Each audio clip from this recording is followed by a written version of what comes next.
আসসালামু আলাইকুম বন্ধুরা, পরিমল প্লাম্বিং এর সেন্টারের পক্ষ থেকে আপনাদের শুভেচ্ছা জানাচ্ছি। আমরা ওয়ারেন্টি করতেছি সম্পূর্ণ পিভিসি পাইপের ফিটিংস দিয়ে।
আমাদের ওয়ারিং শেষ।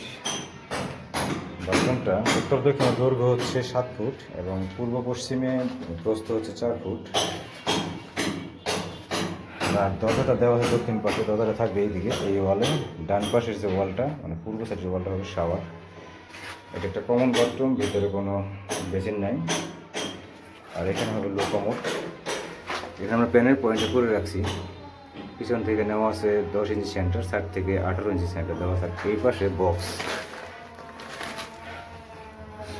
আপনার পাইপটা এদিকে উঠবে আর কি, উপরে বাহিরে জায়গা নেই, ডাক্স করা হয়েছে এখানে। দুটো পাইপ উঠে রাখছি তলা পর্যন্ত। এইখানে শিফট করা আছে, এই যে সরাসরি ছাদের উপরে বের করে দেবো লাইনটা। আর পিছন থেকে আসি, এটা হচ্ছে ফ্লাশের পয়েন্ট, লো ডাউন যেটা। এটা হচ্ছে বদনার যে পয়েন্ট। আর এই লাইনটা গেছে রান্নাঘরের সিঙ্কের উপরে এখান থেকে। আর এই পাশে একটা আছে, এটা গেছে নিচে সিঙ্কের নিচে যে হাউসের যে কলটা হবে সেইটা। এরপরে এখানে টি দিয়ে এটা গেছে বাইরে বেসিন হবে, ড্রয়িং রুমে। আর এখানে কিন্তু আমরা কনসেলটা এইভাবে ইউজ করছি আর কি। যেহেতু ঠান্ডা গরম, আমরা মিক্সার কনসেল কিন্তু ইউজ করি নিই, এখানে নর্মাল কনসেল ইউজ করছি। এটা ঠান্ডা, এটা গরমের জন্য, এটা শাওয়ারের জন্য। এটা হচ্ছে বাল্টির পয়েন্ট। বাল্টির পয়েন্ট আমরা বরাবরের মতো 30 ইঞ্চিতে রাখা আছে, আর এটা রাখা আছে 42 ইঞ্চিতে।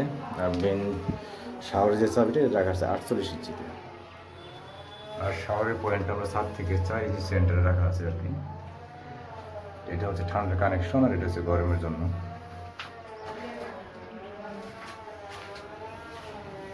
এটা হচ্ছে বেসিনের ইনপুট, আউটপুট করা হয়নি। আর এটা হচ্ছে রান্নাঘর, এটা সিঙ্কের উপরে যে কলটা সেটা টাঙ্কি থেকে। আর এটা হচ্ছে মোটর থেকে সরাসরি লাইন রাখা আছে এখানে। আর এটা হচ্ছে সিঙ্কের নিচে আমাদের মধ্যে কলটা হবে সেটা। আমরা এখানে সম্পূর্ণ সিপিভিসি ইউজ করছি আর কি। ফল ছাদের উপরে সিপিভিসি তোলা আছে, এখন আমরা ওই ডাক্স দিয়ে লাইনটা উঠাবো এবং মেন লাইনগুলো আমরা টানবো ছাদের উপর থেকে, যেটা নিচে নামবে আর কি টাঙ্কি থেকে, সেটা দেবো থ্রেড। ভিতরে কিন্তু কোনো থ্রেড ইউজ করতেছি না আমরা।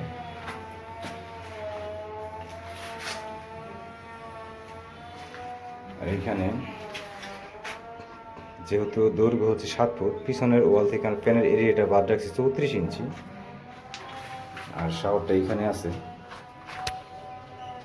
আমি কিন্তু 34-এর পরে যে জায়গাটা সেটা আমি সেন্টার করে নিই। এইদিকে ডান পাশে আমি দরজার সাইডে 6 ইঞ্চি জায়গা বেশি রাখছি, 6 ইঞ্চি এদিকে কমায় রাখছি আর কি,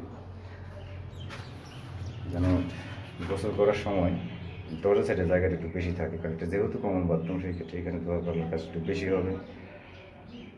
এখানে কাপড় ধোয়া বা অন্যান্য কাজ হয় বেশি, সেই ক্ষেত্রে আমি এভাবে করছি আর কি। তো বন্ধুরা, আজকের মতো আমাদের কাজ এখানেই শেষ। সামনে হয়তো নতুন আবার কোনো কাজ নিয়ে আপনাদের সামনে আসবো।